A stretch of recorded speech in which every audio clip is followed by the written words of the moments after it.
growing in love. Everyone who perseveres in meditation discovers that although during our time of meditation it might appear that nothing happens, yet gradually the whole of our life is changed. We have to be patient. We might like it to be changed more rapidly. Our thought becomes clarified. Relationships become more loving. And this is because in the process of meditation we are made free to love by love. And the reason for all this is really very simple.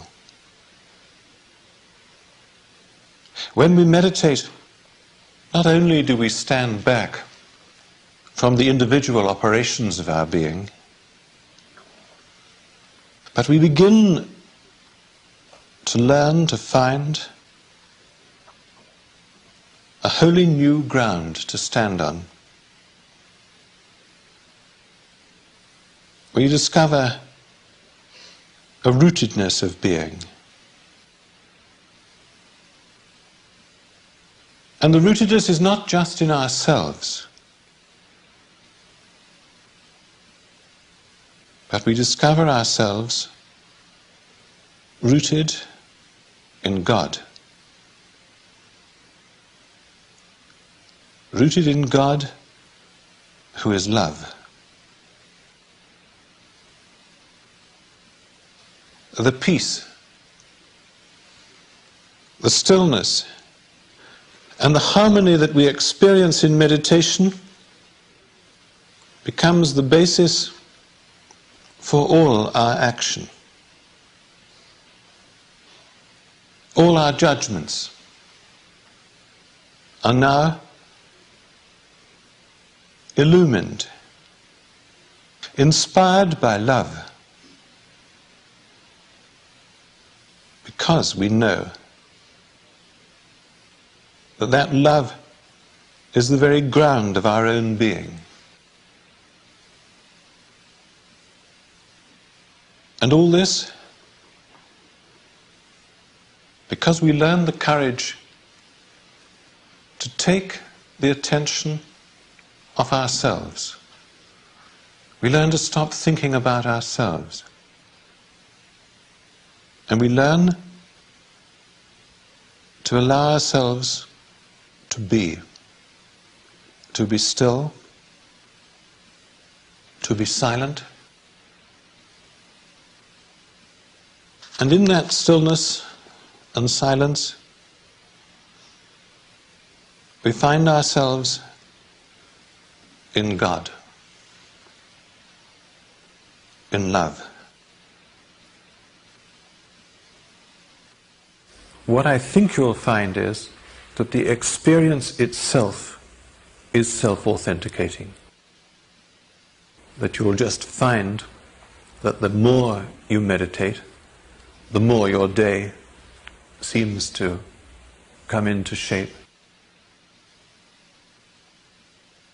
The more purpose you have in your life, the more you begin to see the meaning in everything. And the more you will find that love grows in your heart. Now, it may be there's a good deal of meanness there as well, but the love is growing. And that's the real test of meditation. You can't put any sort of test to meditation on, do I get fantastic visions when I meditate? Or anything like that. The real test is the love growing in your heart.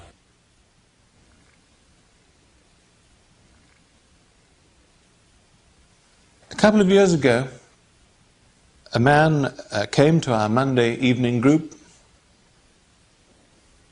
And each Monday evening, he would ask the same question. And he would say, how long have I got to keep this up for? He said, I've been meditating now for 3 months, 4 months, 5 months, every morning and every evening. And he said, absolutely nothing is happening. I said, it's all very well for you to sit there and say that I've got to have no expectations, that I've got to accept the discipline of it, that I've got to have faith. He said, but surely to God, he said, something is going to happen one day. Now, that went on until one evening he wasn't there. And as everyone was leaving at about 9 o'clock or so, 9:30, he turned up. And I could see that something had happened to him. There were smiles all over his face. And he said, you know, an extraordinary thing has just happened. He said, as I was turning the corner at the bottom of the hill to come up here, a young kid pushed his bike in front of my car. I could see he did it deliberately. I just tapped it and stopped. And immediately 3 kids surrounded the car and said, come on, you've got to pay me compensation. You've wrecked my bike. And he said, I was amazed how calm I was. Let's get the bike into the car, you get into the car, and we'll drive round to the police station. And he had some job persuading them, but eventually he got them round and took them in, and he said, throughout the whole thing, he was simply amazed at his attitude towards this experience. And what he said to me is, you know, I don't suppose anything is ever going to happen in my meditation, but I do see that it's going to change my life. Now, I think that's the experience of all of us who meditate. The great test, whether your meditation is working or whether you're making progress, I don't advise you to rate yourselves, but the great test is, are you growing in love? Are you growing in patience? Are you growing in understanding and compassion? And that is the effect of our meditation. With some of us, it takes longer.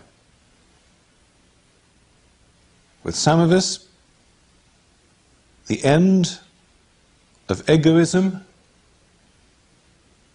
requires a big struggle. And sometimes we are carried more or less kicking and screaming into the kingdom of heaven. But the important thing is not to bother how long it takes. It doesn't matter how long it takes.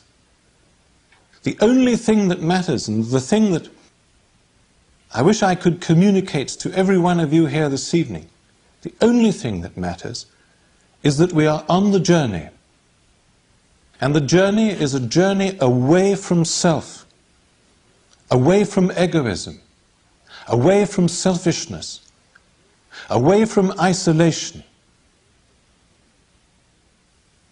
And it's a journey into the infinite love of God.